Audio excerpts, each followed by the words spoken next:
दीदी जी हम सबकी ओर से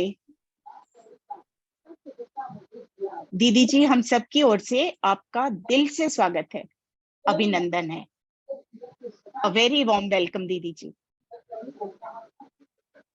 बहुत बहुत धन्यवाद। शालिनी बहन सबको म्यूट कर दीजिए प्लीज। मैं दीदी का संक्षिप्त परिचय देना चाहती हूँ।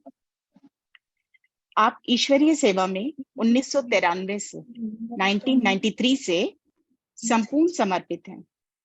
पानीपत हुड्डा सेंटर में आप सीनियर राज योगा टीचर हैं और सेंटर इंचार्ज भी। आप ब्रह्मा कुमारीज यूथ विंग की कार्यकारी सदस्य भी हैं। इसके अतिरिक्त आप NFL और IOCL पानीपत रिफाइनरी की रेगुलर फैकल्टी भी हैं। आप एक मोटिवेशनल स्पीकर भी हैं और हम सभी आपसे बहुत मोटिवेटेड भी होते हैं। आपने स्टेट और नेशनल लेवल पर अनेक कॉन्फ्रेंसेस और वर्कशॉप्स भी कराए हैं। समय के अभाव के कारण मैं आपका बहुत संक्षिप्त परिचय दे रही हूँ। आपने stress free living, positive thinking आदि विषयों पर लोगों का मार्गदर्शन किया है।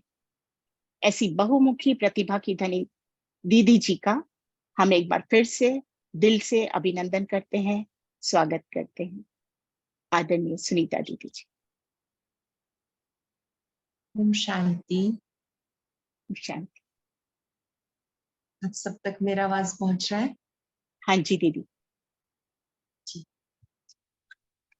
आप सभी प्रभु प्रिय आत्माओं से मिलकर आज बहुत ही अच्छा लग रहा है। आप सभी प्रभु पसंद आत्माएं हैं। जब भी स्पार्कलिंग की बात आती है तो एक बात सबके मन में स्वतः ही आने लगती है कि जो भी स्पार्कलिंग से जुड़े हैं ये सब बाबा के योगी बच्चे भी हैं और प्रयोगी बच्चे भी हैं।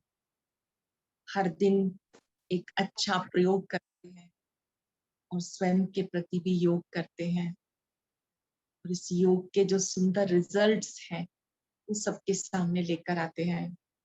ये बहुत अच्छी हमारे विद्यालय की खूबसूरती है कि जो बाबा के विशेष बच्चे हैं, जो अनुभवी बच्चे हैं, वो आज संसार के सामने हैं और आप सब आत्माएं दिन रात अच्छा पुरुषार्थ करने लगी हुई है। इसके आप सबको बहुत बहुत मुबारक हो।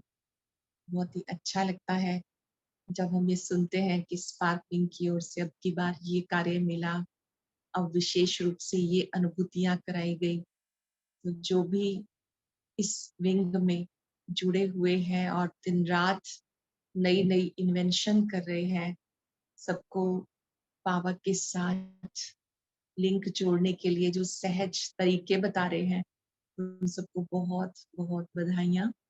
और आज आप सबसे मिलने का बाबा ने जो सौभाग्य दिया है उसके लिए मैं बाबा का तहे दिल से बहुत बहुत शुक्रिया करती हूँ। आप सब कैसे हैं?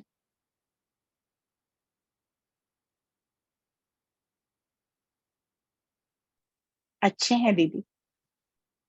Very good. मुझे जो विषय बताया गया कि आजकल जो हमारा विषय चल रहा है वो है पावर टू फेस, यही है? Am I right? हाँ जी जी दीदी, दीदी, नथिंग न्यू नथिंग का न्यू हम लोग में आज पावर टू फेस है। नथिंग न्यू एक बार फिर से बताएंगे। पावर टू फेस में दीदी नथिंग न्यू का हम लोग चिंतन कर रहे हैं आजकल। नथिंग न्यू का चिंतन कर रहे हैं। हाँ वेरी जी, गुड। और उसके लिए मुरली का एक एक्सर्ट हम लोग डेली भेजते हैं। यदि आप जी चाहें तो हम उसको पढ़ सकते हैं। हाँ जी, हाँ जी, जरूर सुनाइए आप। आज की जो एक्सर्ट है वो 9/4/86 की मुरली से है, 9 अप्रैल 1986 से। बाप दादा ने कहा, सदा अपने को अचल अडोल आत्माएं अनुभव करते हो। किसी भी प्रकार की हलचल में अचल रहना, यही श्रेष्ठ ब्राह्मण आत्माओं की निशानी। दुनिया हलचल में हो, लेकिन आप श्रेष्ठ आत्माएं हलचल में नहीं आ सकती। क्यों? ब्रह्मा की हर सीन को जानते हो। नॉलेजफुल हो। जो नॉलेजफुल होते हैं वे पावरफुल भी होते हैं। तो नॉलेजफुल आत्माएं, पावरफुल आत्माएं सदा स्वतः ही अचल रहती हैं। तो कभी वायुमंडल से घबराते तो नहीं हो। निर्भय हो, निर्भय हो, शक्तियां निर्भय हो, या थोड़ा थोड़ा डर लगता है, क्योंकि यह तो पहले से ही स्थापना के समय से ही जानते हो कि भारत में सिविल वार होनी ही है। ये शुरू के चित्रों में ही आपको दिखाया हुआ है। तो जो दिखाया है वह तो होना ही है। भारत का पार्ट ही सिविल वार से है, इसलिए नथिंग न्यू। तो नथिंग न्यू है या घबरा जाते हो? क्या हुआ, कैसे हुआ? ये हुआ। ऐसे समाचार सुनते देखते भी ड्रामा की बनी हुई भाभी को शक्तिशाली बन देखते और औरों को भी शक्ति देते। यही काम है ना आप सबका। दुनिया वाले घबराते रहते और आप उन आत्माओं में शक्ति भरते हो। जो भी संपर्क में आए उसे शक्तियों का दान देते चलो, शांति का दान देते चलो। ओम शांति।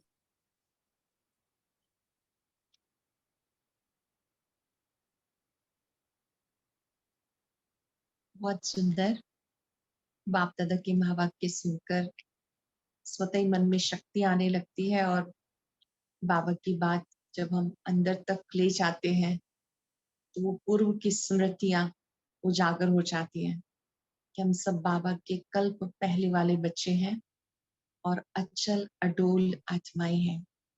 ये नथिंग न्यू की स्मृति हम सबको मजबूत बनाती है। हमारे सामने बहुत सारे ऐसे दृश्य होते हैं जिन्हें देखकर हमें लगता है क्या, क्यों, कैसे, लेकिन उसी समय हमें इस शस्त्र को प्रयोग करना है।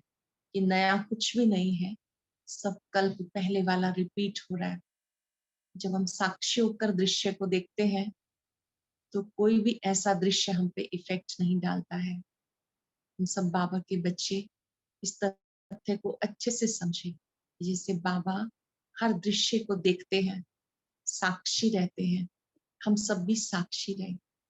अनुभव ये कहता है कि साक्षी केवल वही हो सकता है जिसने बाबा को अपना साथी बनाया है। अगर साथी नहीं बनाया तो साक्षी होना भी मुश्किल हो जाता है। हम सबको ये अनुभव बढ़ाना है कि बाबा मेरा साथी है, और जो भी दृश्य मेरे सामने है ये मुझे कुछ सिखाने के लिए है, कुछ पाठ पढ़ाने के लिए है। जब हम कोई लेसन सीखते हैं तो वो सीन भी वरदान बन जाता है, और जब क्या क्यों में चले जाते हैं तो उलझ जाते हैं। तुम सब ब्राह्मण आत्माएं कल्प वृक्ष की जड़ों में तप करने वाली आत्माएं हैं, तपस्वी आत्माएं हैं। तुम सबको ये बात याद रखनी है कि मैं अंगद के समान अचल अडोल आत्मा हूँ। मैं सोच रही थी कि ये जो पावर टू फेस है, इस फेस वर्ड में ही बहुत सारी चीजें हमारे लिए हैं। अगर हम उसको ध्यान से देखें तो उसमें एफ से बनता है फोर साइटेडनेस, दूरदर्शिता। हमें माया को भी समझना बहुत जरूरी है कि हम स्वयं क्या है, बाबा की शक्ति क्या है और माया क्या है। कई बार जो कमजोर विचार है वो हम सब पे हावी रहते हैं और हम समझ नहीं पाते कि ये भी माया है। लेकिन दूरदर्शिता होनी चाहिए कि ये माया है, ये कमजोर करने के लिए आई है। मुझे कोई भी कमजोरी को अपने मन में नहीं आने देना। जैसे हम सबने बाबा को समझा है, ऐसी माया को भी समझना बहुत जरूरी है। ये दूरदर्शिता जरूर चाहिए। माया हर बार एक नया रूप लेकर आती है। शत्रु की शक्ति को कम समझ पाना, ये भी ज्ञान की कमी है। माया इस समय पल पल हमारा सामना करती है। हर बार वो एक नया रूप रच के आती है। जिस रूप से पहले आई अब कुछ और रूप बना के आती है। लेकिन पावर टू फेस में हम सबसे पहले चीज जरूर समझे कि दूरदर्शिता बहुत जरूरी है कि बाबा की शक्ति क्या है और माया की शक्ति क्या है, और वो कहाँ कहाँ आती है, मेरे पास वो किस रूप में आती है। जो हमारी कमजोरी है वो अक्सर उसी रूप में आती है। जो बाबा के बच्चे बाबा को समझ गए, तीसरा नेत्र खुला है, तो वो माया को दूर से ही पहचान लेंगे। उसको हमें चाय पानी नहीं पिलानी, उसकी परवरिश नहीं करनी, बल्कि समझ लेना है कि ये माया है। इसी तरह से ए शब्द आता है, बहुत एक्टिव, अलर्ट, एक्यूरेट रहना है। जो भी नियम मर्यादाएं हैं वो हमें अचल अडोल बनाती हैं, क्योंकि नियमों का अपना एक बल है। जैसे ज्ञान की एक शक्ति है, योग की शक्ति है, धारणा की शक्ति है, ऐसे जो नियम मर्यादाएं हमारे लिए बनी हुई हैं, उन नियमों पे सदा चलते रहने से, उसमें एक्यूरेट रहने से बहुत बल रहता है, और ऐसी आत्मा निर्भय बन जाती है।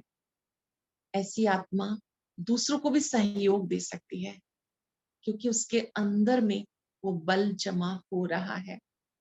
इसी तरह से सी शब्द आता है, जिसको हम कहते हैं कामनेस हमारे अंदर हो, हम धीरज रखें। जो पेशेंस रखते हैं वही दूसरों को भी समझ सकते हैं, अपने को भी समझ सकते हैं, माया को भी समझ सकते हैं। तुरंत प्रतिक्रिया बिल्कुल भी नहीं, अंदर से भी काम। कई बार कोई कार्य में जल्दी भी करना पड़ता है, मेहनत करनी पड़ती है, वो एक अलग बात है। अंदर से हम लोग बहुत काम रहे। इसी तरह से ई शब्द आता है, हर रोज हम अपने को एक्सप्लोर करते रहें, मैं कहाँ तक हूँ। दूसरे को देखना बहुत आसान है, अपने को देखना उतना ही मुश्किल है। जब हम एकांत में जाएंगे तो हम खुद को एक्सप्लोर कर सकते हैं, और अपनी ये पावर टू फेस बढ़ाने के लिए रोज एकांत में अपने से बातें जरूर करें। खुद से बात करने वाली आत्मा खुद की कमियों को देख पाती है और उसको दूर कर पाती है। अचल अडोल बनने में बहुत मदद करता है हमें ड्रामा का ज्ञान, और उसमें भी फुल स्टॉप लगाने वाली जो बात है।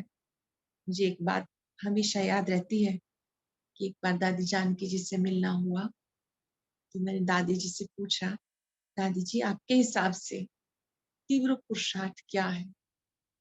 उन्होंने बड़ी सुंदर बात कही जो मुझे हमेशा याद रहती है।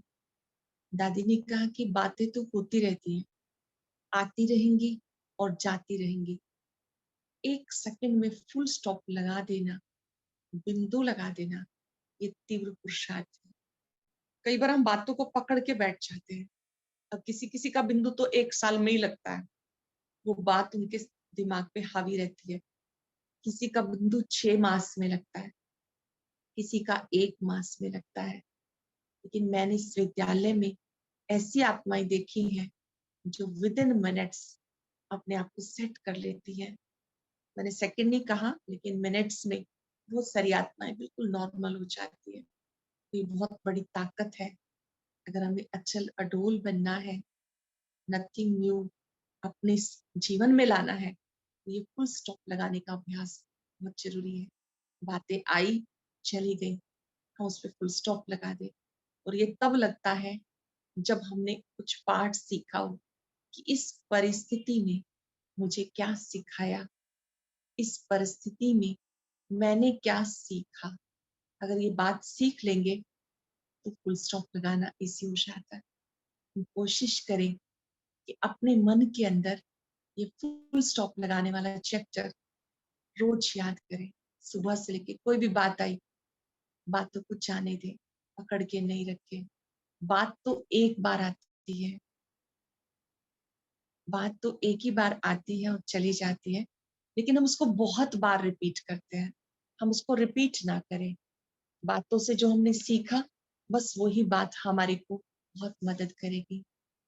कोशिश करें, फुल स्टॉप लगाने का अभ्यास करें, और अपने को याद दिलाते रहें कि मैं आत्मा बिंदु हूँ, बाबा बिंदु है, जो बातें बीत गई वो भी बिंदु है।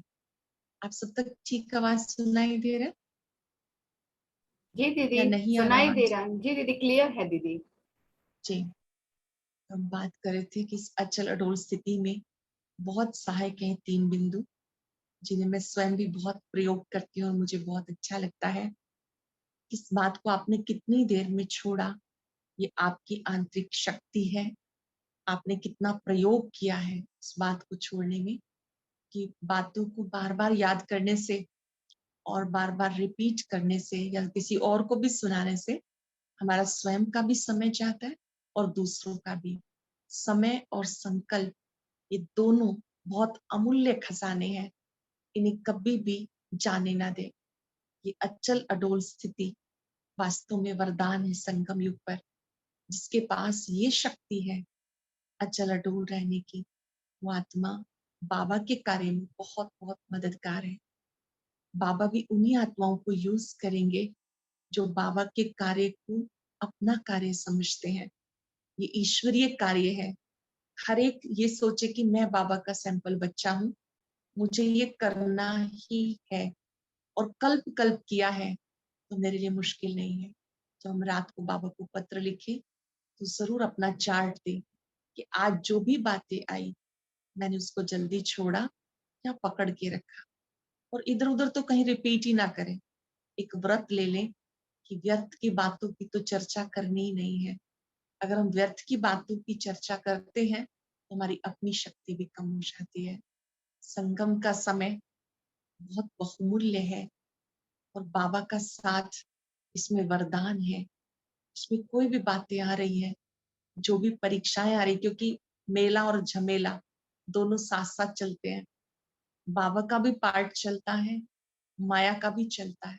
उस माया को समझकर हम थोड़े से क्रिएटिव बने, समझ जाएं, अपनी स्थिति को हलचल में ना आने दें।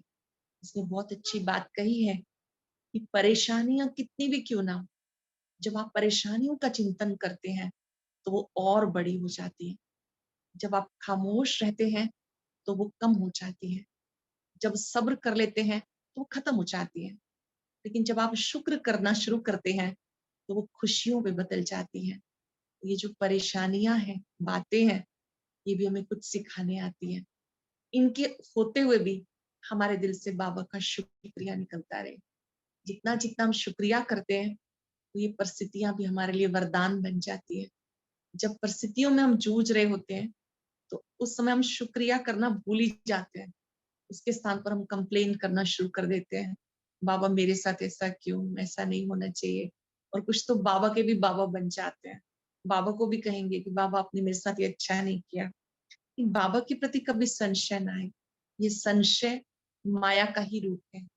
बाबा में संशय आना, ड्रामा में संशय आना, ये माया है। इसको पहचानना है, तभी हम आगे बढ़ सकते हैं। अपने अंदर में ये बात हम पक्की कर लें कि जब बाबा मेरे साथ है, बाबा की श्रीमत मेरे साथ है, तो मैं किसी भी परिस्थिति में सदा विजयी हूँ।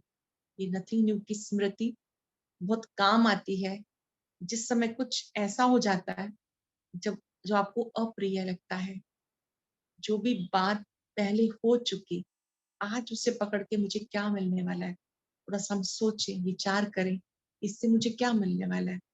अगर मुझे मिलेगा तो याद से मिलेगा, अगर मुझे मिलेगा तो मुझे बाबा की नॉलेज से मिलेगा। ये व्यर्थ चिंतन से कुछ भी मिलने वाला नहीं। अपने से हम प्रीत बढ़ाएं, खुद से प्रीत करें और अपने आप को ये पाठ सिखा दें। जो लोग अपने से प्रीत करते हैं तो वो बाबा की बात को प्रैक्टिकल में लाने का अभ्यास जरूर करेंगे। मुझे पूरी उम्मीद है कि आप सब ऐसा अभ्यास कर भी रहे होंगे और ऐसे अनुभव जरूर लिखते भी होंगे कि आज जो जो बातें आई, कैसे मैंने उसको फेस किया, उसको मैंने जल्दी से छोड़ा या उसको पकड़ के रखा। बहुत बार ये जो हमारी होल्डिंग नेचर है या नाजुक नेचर है, ये बहुत नुकसान करती है, जो इस शक्ति को कम कर देती है। हमें छोटी छोटी बातों में नाजुक नहीं बनना। इसको बाबा ने व्यक्त मुरली में कहा कि दिल शाह बनो, दिल तख्त नशीन बनो, दिल शाह बनो। कोई कमजोरी की बातें मन में नहीं लाना। ये मन मंदिर बन जाए और हम माया जीत बन जाए, इसके लिए पाठ बहुत बहुत मददगार है। जो भी बाबा के बच्चे इस पुरुषार्थ में लगे हुए हैं, हम सब मिलकर एक अच्छा सा संकल्प बाबा को देंगे कि बाबा जो आपको पसंद है हम वही करेंगे, जो आपको अच्छा लगता है हमें वही करना है। जो बातें आपको अच्छी नहीं लगती वो मुझे बिल्कुल नहीं करनी। मैं पर्सनली कुछ भी करना शुरू करती हूँ तो एक बार देह से डिटैच होकर मैं बाबा से जरूर मिलती हूँ और पूछती हूँ कि बाबा आप बताओ कैसे करना है, जैसा आपको अच्छा लगता है मुझे वैसा करना है। Use me any time anywhere, जो आप कहेंगे मैं वैसा करने के लिए तैयार हूँ। तो बाबा वैसी टचिंग देते हैं और मदद करते हैं। बाबा की मदद से, श्रीमत के पालन से हम प्रभु पसंद बने, माया जीत बने, अचल अडोल बने। अपने आप को याद दिलाते रहे, मैं कौन हूँ, मैं किसका हूँ। दादी जानकी जी ने हर रोज हमको ये पाठ याद दिलाया, मैं कौन, मेरा कौन। सच में कई बार तो लगता है कि बहुत सिंपल भी है, लेकिन सिंपल के साथ साथ इसमें बहुत अंदर से पुरुषार्थ की भी बहुत आवश्यकता है। हम खुद से बात करते रहे, मैं कौन, मेरा कौन और मुझे क्या करना है। जब बाबा सामने है तो बाबा को जो पसंद है मैं वही करूँ। ये बात याद रहे, बाबा जैसा कोई और बाबा नहीं। बाबा कितना मीठा है, कितना प्यारा है। मुझे याद रहती है बाबा के बाद कि बाबा बड़ा बाबा है, बाबा से बड़ा कोई और नहीं। बातें कितनी भी आई, बाबा तो बड़ा सागर है, सब उसमें समा जाएगा। कोई बात आए, बाबा को देना सीखे, याद दिलाए अपने आप को, बड़ा बाबा साथ है ना, बड़ा बाबा बड़े दिल। और बाबा जैसा मीठा, बाबा जैसा प्यारा कोई भी नहीं। एक बार हम फील करके देखें कि बाबा की मधुरता क्या है, बाबा का प्यार क्या है। बाबा कभी भी हमसे थकता नहीं, बाबा हमेशा हमें प्यार से कहता है। हम अपने आप से पूछे कि कोई बात हमें किसी को एक बार कहनी पड़े, 2 बार 3 बार, तो हमारा जो दूसरे को बताने का तरीका है वो ही बदल जाता है। हमारे मन में धीरे धीरे इरिटेशन आनी शुरू हो जाती है। लेकिन बाबा का प्यार कितना विशेष प्यार है हम सबके लिए, कितने वर्षों से अथक होके बाबा हमें पढ़ा रहा है। हमें दिल से बाबा को थैंक्स देना है कि उसका जो प्यार है वो अथकपन में है। बाबा का जो प्यार है वो निस्वार्थ प्यार है। हम भी बाबा के समान बने, निस्वार्थ प्यार सबको दे, बाबा की तरह से सबको प्यार देते जाए, मास्टर दाता बन जाए। जैसे बाबा हर रूह से प्यार करते हैं, हमारा भी सभी से हो। और जो बातें हमें हलचल में लाती हैं, हर एक अपनी स्थिति को खुद चेक करे कि कौन कौन सी बातें हैं जो मुझे हलचल में लेके आती हैं। कभी कभी किसी के बोल भी हमें हलचल में ले आते हैं। कभी कभी कोई दृश्य ऐसे होते हैं कि संबंधों में अचानक कोई चला गया तो वहां भी हम हलचल में आ जाते हैं। जो भी बात हमें हलचल में लाती है वहां पर हमें बाबा की इस बात को प्रयोग करना है और खुद ही खुद को समझाना है। जो खुद से प्यार करते हैं वो खुद को गाइड कर सकते हैं। अकेले में अपने आप से मिले और अपने आप को याद दिला दे कि मैं प्रभु पसंद आत्मा हूँ। जो बाबा को पसंद है वो मैं करने के लिए तैयार हूँ। हो सकता है जी आप सब दीदी। अचल पूर्ण आत्माएं जी हैं। दीदी। जी। जी, Others can type in chat.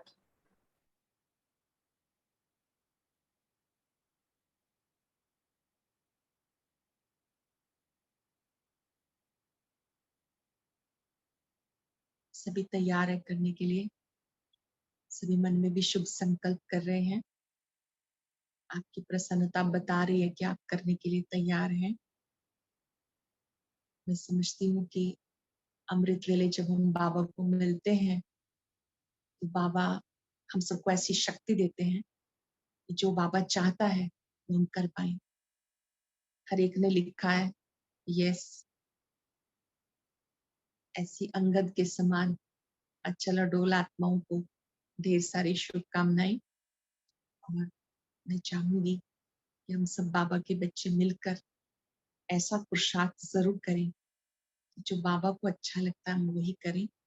दूसरा कोई क्या कहता है उसके बारे में ना सोचें, दूसरे जो भी कहते हैं, हर एक का चिंतन अपना है, हर एक की सोच अपनी है, लेकिन मेरे लिए मेरे बाबा की क्या योजना है वो ज्यादा इम्पोर्टेंट है। इसलिए बाबा के सामने रोज अकेले में बैठकर जरूर पूछें, बाबा आपको क्या पसंद है। कहना है, जी बाबा मैं करने के लिए तैयार हूँ, आप मुझे जो कहेंगे मैं वही करूंगी, जो आप सुनाएंगे मैं उसे करने के लिए तैयार हूँ। जितना जितना हमारे बाबा से रूहान होती है, बाबा से मुलाकात होती है, हम बाबा की बात को समझ पाते हैं। मैंने पर्सनली ये फील किया है कि बाबा का जो प्यार है निस्वार्थ प्यार है, और बाबा के प्यार में वो ताकत है जो हमें परिवर्तन करने की शक्ति देती है। बाबा के प्यार में वो ताकत है कि हर एक आत्मा अपनी कमजोरी को महसूस करती है, ये चीज मेरी ठीक नहीं है। जिस घड़ी हम ये सोच लेते हैं ना कि मेरी ये चीज ठीक नहीं है, तो वो ठीक होने की शुरुआत होती है। अगर किसी को ये समझ में आता है कि मेरा ये धैर्यता को खो देना ये अच्छा गुण नहीं अवगुण है, तो उसी समय क्योंकि आपने खुद को रियलाइज किया, ये परिवर्तन की शुरुआत है। अगर हम ये सोचते हैं कि नहीं इतना तो चलता ही है, उसको हम कहते हैं, अगर आप अपनी कमजोरियों की वकालत करते रहते हैं तो ये कमजोरियां कभी आपको छोड़कर नहीं जाएंगी। पहले हमें महसूस करना है कि हाँ ये चीज मेरी ठीक नहीं है, ना तो ये मुझे पसंद है ना बाबा को पसंद है। जैसे आप उसे अंडरलाइन कर लेंगे धीरे धीरे वो ठीक हो जाएगी। बाबा के सामने दृढ़ता की शक्ति को हम प्रयोग करें कि मैंने ये कार्य करना ही है, कल्प कल्प किया है और बाबा साथ है, हो जाएगा। जिसने चीज समझ ली कि बाबा साथ है, हो जाएगा, तो असंभव भी संभव हो जाता है। चाहे हमारा इरिटेशन का संस्कार है, चाहे हम एकदम रिएक्ट करते हैं, इन संस्कारों को ठीक करने के लिए पहले केवल चाहिए पहचान, ये चीज मेरी ठीक नहीं है। अपनी कमजोरियों को पहचानने वाली आत्मा बहुत महान आत्मा होती है। हम सब महान आत्मा इस महानता को समझे और गहराई से विचार करें कि इससे मुझे क्या क्या नुकसान हो रहा है। अगर हम तुरंत रिएक्ट करते हैं और दूसरे को सही जवाब नहीं देते या कमजोरियों का चिंतन करते हैं, इससे मुझे क्या क्या नुकसान हो रहा है, और यही बाधा है जो हमें अचल अडोल नहीं बनने देती। कल्प कल्प हम सब ने अपनी इस अवस्था को प्राप्त किया है और अब भी पाना ही है। इसके लिए हम दृढ़ता की शक्ति को यूज करेंगे, खुद ही खुद के लिए रक्षा सूत्र बांध लेंगे। रक्षाबंधन समीप है, इसलिए अपनी खुशी से दृढ़ संकल्प का धागा बांधेंगे कि आज दिन में कोई भी बातें आएंगी, मुझे अचल अडोल रहना है, अंदर से भी रहना है, संकल्प शक्ति से भी रहना है और व्यवहार में भी रहना है। संकल्पों में भी कुछ कोई मुझे हिला नहीं सकता। बार बार वो अंगद वाला दृश्य सामने लाएंगे। जब उसने पांव जमाया तो यही कहा कि कोई इसे हिला के दिखाए, कोई भी पांव हिला नहीं सका। ये यादगार है हम आत्माओं का कि हम सब अंगद समान आत्माएं हैं। हमारा बुद्धि रूपी पांव कोई हिला नहीं सकता। कल्प कल्प हमने इस अवस्था को पाया है और अब भी मेरे लिए संभव है, मेरे लिए कुछ भी मुश्किल नहीं। मैंने कल्प कल्प ये कार्य किया है। वो विजन बार बार देखते रहे, ये मेरा ही चित्र है, मेरा ही यादगार है। मैं अंगद हूँ। अंगद अर्थात जिसने अपना अंग अंग समर्पित कर दिया।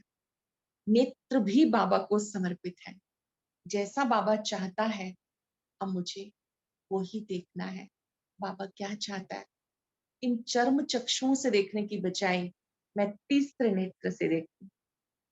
बाबा चाहता है कि मैं सबको आत्मिक दृष्टि से देखूं, किसी की भी चमड़ी को ना देखूं, देह को ना देखूं।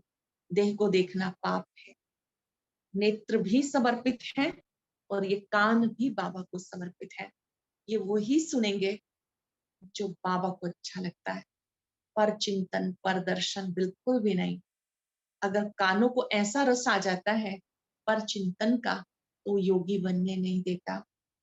मुख भी बाबा को समर्पित है। एक भी शब्द हम अपशब्द ना बोले, व्यर्थ ना बोले, जो भी बोले सोच समझ कर बोले। वही बोले कि वही बोल कोई मुझे बोले तो मेरी स्थिति कैसी रहेगी, बोलने से पहले भी सोचना है। वैसे भी बोलो शब्द का संधि विच्छेद करें तो ये बनता है बो प्लस लो, कि जब आप कुछ बोल रहे हो समझो आप कोई बीज बो रहे हैं, ऐसा बीज बोए जिसका फल हमें अच्छा लगे। इस मुख के द्वारा जो भी बोल बोले वो वरदानी बोल हो, जो सुने उसके दिल को राहत मिले, उसका दुख दूर हो जाए। इसने बहुत अच्छी बात कही है, आपके दो मीठे बोल से इतिहास की भी रचना हो सकती है, महाभारत भी बन सकता है। आप क्या बनाना चाहेंगे, इतिहास या महाभारत? क्या बनाना चाहेंगे? इतिहास। वेरी इतिहास। गुड। महाभारत तो कोई ना पढ़ता है ना ही अपने घर में रखते हैं, सोचते हैं कि महाभारत रखेंगे तो महाभारत हो जाएगा। लेकिन हमने इस मुख के द्वारा वो बोल बोलने हैं जिससे किसी को सुख मिले, सुकून मिले। और ऐसा चार्ट हो हमारा कि पूरा 2023 में हमने किसी को भी कोई गलत शब्द नहीं बोला, टोंटिंग वे का बोल नहीं बोला, वरदानी बोल बोले, स्वमान युक्त बोल बोले, ऐसे बोल बोले कि जिन्हें याद करके किसी को अच्छा लगे। जैसे बाबा के ये बोल हैं, तू चिंता न कर मैं बैठा हूं, दिल को छू लेते हैं ना। कोई हमें कहे कि मैं सदा आपकी मदद के लिए तैयार हूं, हमें अच्छा लगता है ना। तो ऐसे बोल हो कि कोई दूसरा स्वप्न में भी याद करे, उसको सुकून मिले। हम अपने हाथ भी बाबा को समर्पित कर दें। अंगद उसे कहते हैं कि जो बाबा को पसंद है इन हाथों से मैं वो काम करूं। ये दोनों हाथ किसी की मदद के लिए आगे बढ़े, किसी से कुछ मांगने के लिए नहीं, बल्कि सहयोग देने के लिए। जो सहयोगी आत्माएं होती है ना, हमेशा सबके साथ मददगार रहती हैं कि मेरे लायक जो भी सेवा हो मैं करने के लिए तैयार हूँ। कहीं मनसा सेवा की आवश्यकता है, कहीं बोल से सपोर्ट की आवश्यकता है, कहीं कर्म से आवश्यकता है, मैं हर सेवा के लिए तैयार हूँ। अगर आप अंगद शब्द का भी विश्लेषण करें तो इसका अर्थ बड़ा गुह्य है, क्योंकि जो अंगद है वो ही अचल अडोल है, इसने अपना सब कुछ बाबा को दे दिया। ये सब कुछ देना फिर भी आसान है, इससे भी इम्पोर्टेंट है अपनी सोच बाबा को समर्पित कर देना।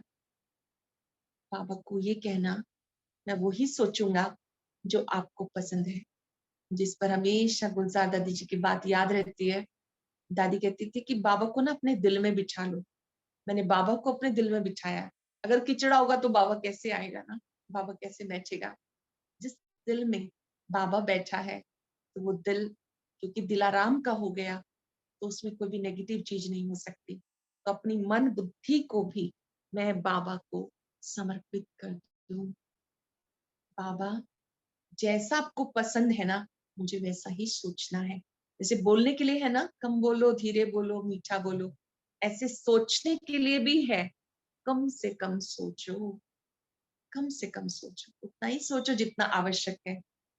मीठा सोचो, सबके लिए मीठा, इसमें सबके लिए कल्याण हो, सबके लिए दुआएं हो, सबके लिए दिल से इस तरह की भावनाएं निकले कि सबके दिल से वाह वाह निकले। किसी के लिए आह नहीं, वाह वाह, हमेशा वाह, हर एक आत्मा वाह। बाबा के बच्चे हैं, वाह वाह है। मन बुद्धि का समर्पण सबसे बड़ा समर्पण है। ऐसी आत्मा अंगद बन सकती है, अचल अडोल रह सकती है, क्योंकि उसने अपनी सोच को भी बाबा को समर्पित किया।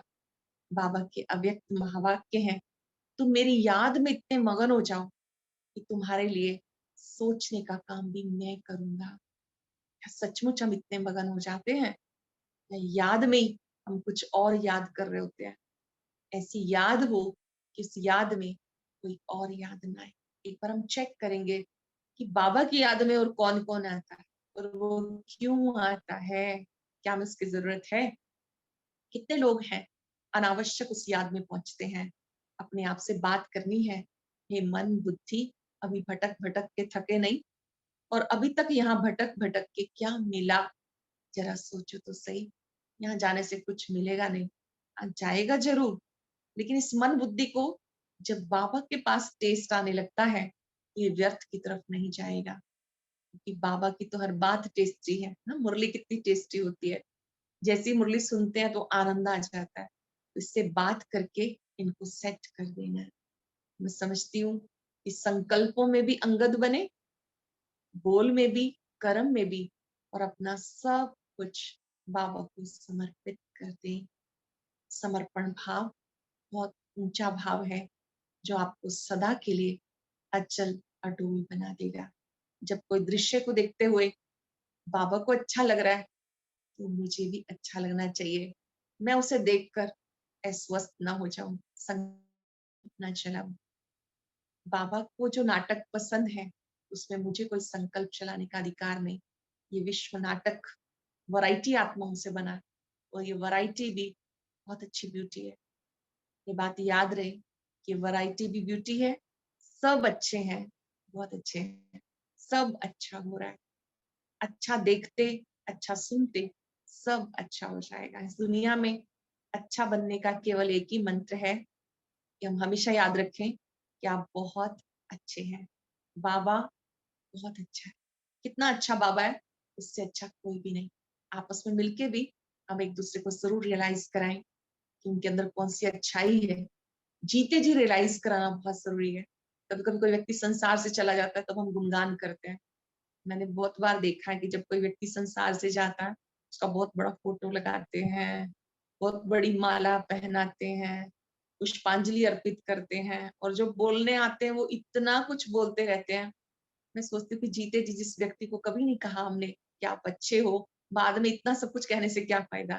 कितना ही अच्छा हो कि जीते जी हम एक दूसरे को कहें कि मुझे आपकी बात बहुत अच्छी लगी, मुझे आपकी बात बहुत अच्छी लगी। दिल से हम उनको एहसास कराएं कि बहुत अच्छे हैं। बाबा जैसा अच्छा तो कोई भी नहीं, पर जिनके साथ हम रहते हैं उनके साथ भी सदा अच्छाई हमारे मन में रहे, तो वो भी बहुत बहुत अच्छे बन जाएंगे। संसार के अंदर जो भी आत्माएं हैं, सबको कोई ना कोई विशेषता मिली है। अगर हम सबसे वो विशेषता लेते जाएंगे, तो सचमुच हमारा मन भी अच्छा रहेगा, व्यर्थ से भी मुक्त रहेगा, और स्थिति हमारी अचल अटूल रहेगी। ये स्मृतियां हमें बहुत बहुत समर्थ बनाती हैं। आप सब बहुत बहुत अच्छे हैं, और मुझे भी आप सबसे मिलकर बहुत बहुत अच्छा लगा। मैं चाहूंगी कि 1 मिनट के लिए हम अच्छे बाबा के पास चलेंगे और बाबा से वायदा करेंगे कि हम इस पाठ को पक्का करके सचमुच अंगद के समान बनकर आपकी इच्छाओं को पूर्ण करेंगे। मेरा सब कुछ आपको समर्पित है। ये मन आपको समर्पित है, ये बुद्धि आपको समर्पित है, ये कर्म आपको समर्पित है।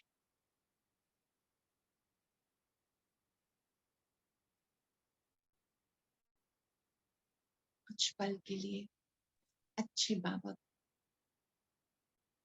मीठे बाबा को बहुत प्यार से निहार।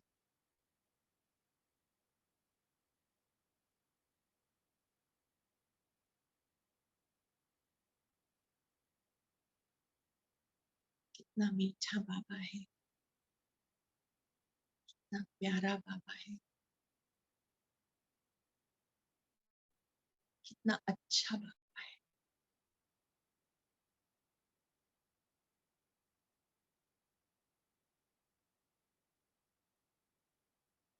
बाबा की शक्तियां निरंतर मुझ आत्मा पर पड़ रही है।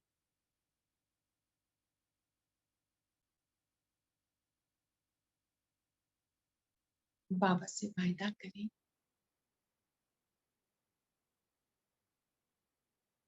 किसी भी दृश्य को देखते हुए हम अचल अटूल रहेंगे, हलचल में नहीं है।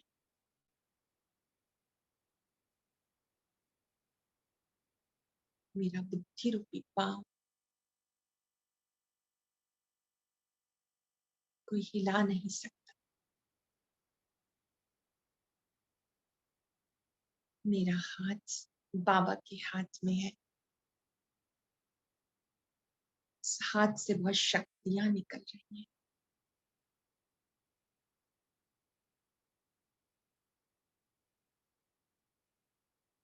बाबा की बोल कानों में गूंजते रहे। मैं सदा तुम्हारे साथ हूँ, मैं सदा तुम्हारे साथ। दिल से बाबा का शुक्रिया करेंगे। आज शुक्रवार है, सब सीधा हाथ अपने दिल पर रखेंगे, बहुत प्यार से कहेंगे, मीठे बाबा, प्यारे बाबा, दिल के सहारे बाबा, आपका शुक्रिया। ज्ञान देने के लिए शुक्रिया, साथ देने के लिए शुक्रिया, अपना बनाने के लिए शुक्रिया, अंग संग रहने के लिए शुक्रिया, अचल अडोल बनाने के लिए शुक्रिया। शुक्र, शुक्र। आप सबका भी बहुत बहुत शुक्रिया। Thank you so much, Didi. दीदी, thank you so much for a wonderful class. जैसा आपने अंगद बनने के लिए हमको सिखाया है, हम जरूर आपकी शिक्षाओं को अमल में लाने की कोशिश करेंगे। शुक्रिया दीदी, आप आए और इतनी सुंदर क्लास कराने के लिए, इतना सुंदर ज्ञान देने के लिए। इतनी मीठी दीदी का दिल से मीठा मीठा शुक्रिया। ओम शांति। ओम शांति।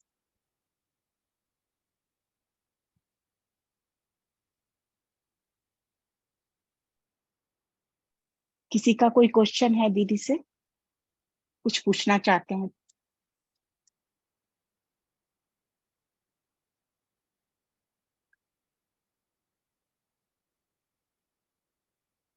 दीदी, आपने बहुत सुंदर स्पष्टीकरण दिया है, इसलिए लगता है किसी का कोई प्रश्न नहीं। सभी थैंक प्रश्नों यू से दीदी। पार हैं और प्रश्नों से प्रसन्न पार है। चित्तात्माएं हैं। सभी प्रसन्न चित्तात्माओं को बहुत बहुत बाबा की तरफ से, हम सब की तरफ से बहुत सारी तीव्र पुरुषार्थ की शुभकामनाएं। आप सदा शुक्रिया। तीव्र पुरुषार्थी बनकर इस परिवार के अंदर लाइट हाउस बन के कार्य करते रहें। इसने मैसेज किया है कि अनम्यूट करें, हाँ जी, कोई क्वेश्चन पूछ सके उसके लिए आप अनम्यूट कर शालिनी दीजिए। बहन अनम्यूट कर दीजिए। संतोष राठौर बहन कुछ पूछना चाहती हैं।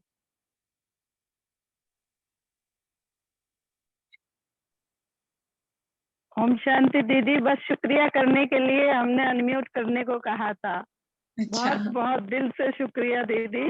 बाबा का भी पद्मा पदम गुना शुक्रिया और आपका भी पद्मा पदम गुना शुक्रिया अनंत बार। ओम शांति दीदी। सब शुक्रिया बाबा को समर्पित। शुक्रिया। End कर देते हैं। Thank you. ओम शांति दीदी, बहुत बहुत धन्यवाद आपका। ओम शांति। ओम शांति।